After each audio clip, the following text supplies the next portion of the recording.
tricky. What year did you start Artisan Era in? Technically 2014. Oh shit. Yeah, we when we put out the Inferi record, we were like, well, let me back this up. When I put out the first A Loathing Requiem record in 2010, which is your solo project, in case anyone doesn't know.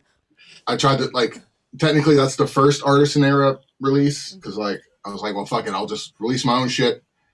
A lot of labeled bullshit caused this, but so I was like, I'll release it myself and put it out. So that was technically the first one, but it wasn't legit until 2014 when we did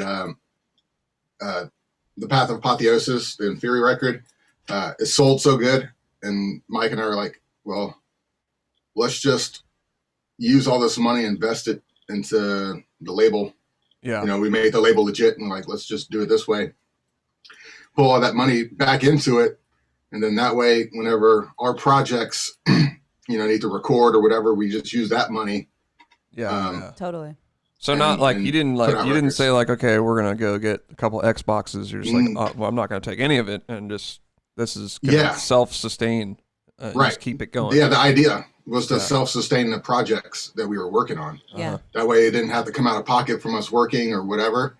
So we just put it back into it until it grew and grew and grew, and then we're like, well, we have enough money to maybe invest in a project outside of our bands. Mm-hmm. Right. Who was the first band that you signed? Virulent Depravity. Okay. Oh, shit. Okay. Yeah. And that was 2016.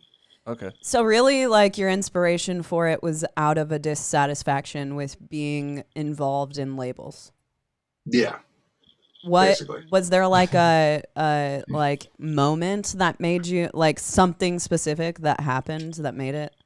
Yeah, it's You don't have to go into it if you don't want to, but I think I might kind of know, but you don't have to name names or anything.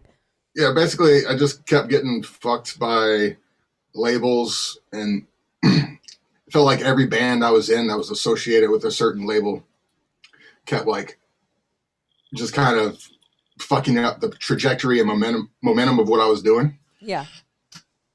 So I eventually was like, you know what? I'll just releasing a record can't be that hard. I'll do it myself. You know what I mean? I know. It was complete opposite of what I thought. But yeah.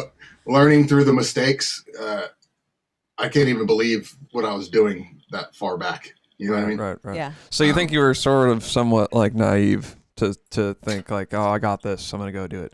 Because I feel that way about overly naive and too confident. Yeah. Yeah.